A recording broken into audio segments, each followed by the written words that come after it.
কিছুদিন আগে অনন্ত মহারাজকে নিয়ে আমি একটা ভিডিও দিয়েছিলাম যে এই অনন্ত মহারাজ আমাদের দেশনায়ক নেতাজি সুভাষচন্দ্র বসুকে খুবই চরম অপমান করেছিল। তার নামে বিশাল খুব খারাপ খারাপ বাজে কটূক্তি করেছিল এবং তিনি তার জায়গায় অনড় ছিলেন। অনন্ত মহারাজ আমাদের রাজ্যসভার একজন বিজেপির সাংসদ। তিনি একজন বড় প্রার্থী, একজন সম্মানীয় এমপি হয়ে এমন কথা বলেছিলেন নেতাজি সুভাষচন্দ্র বসুর সম্পর্কে। কিন্তু তিনি প্রথমে তার কথায় অনড় ছিলেন। তিনি বলেছিলেন যে আমি যা বলেছি সেটা একদম সঠিক বলেছি।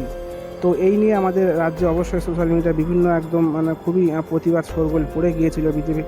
বিজেপির পক্ষ থেকে হয়তো নেতাজি সুভাষচন্দ্রকে অপমান করা হয়েছে। কিন্তু তার কিছুদিন পর কয়েকদিন আগে আমাদের বিধানসভায় শুভেন্দু অধিকারী একদম নেতাজি সুভাষচন্দ্র বসুকে নিয়ে পুরো স্পষ্ট একদম বলে দিচ্ছেন যে নেতাজি সুভাষচন্দ্রের অপমান যারা করবে তাদেরকে যোগ্য শাস্তি অবশ্যই দেওয়া হবে, সে যে এমএলএ বা এমপি যেই হোক, কেউ ছাড় পাবে না। তো এই কথা বলার পরে সেই অনন্ত মহারাজ এখন পুরোপুরি একদম ডিগবাজি মেরেছে। সে এখন ক্ষমা চাইছে। সোশ্যাল মিডিয়ায় তার ভিডিও প্রকাশিত হয়েছে, ভাইরাল হয়েছে। সে এখন ক্ষমা চেয়ে বলছে যে সে যা বলেছে তার সেটা বলা উচিত হয়নি, তার জন্য সে ক্ষমা প্রার্থী। দেখুন, ক্ষমতা থেকেও শুভেন্দু অধিকারী যখন করলো, অ্যানাউন্স করলো, তখন তার বক্তব্য সুর পাল্টে গেল, না হলে তার বক্তব্য সুর কিন্তু পাল্টাতো না। তো যাই হোক, সে ক্ষমা চেয়ে নিয়েছে।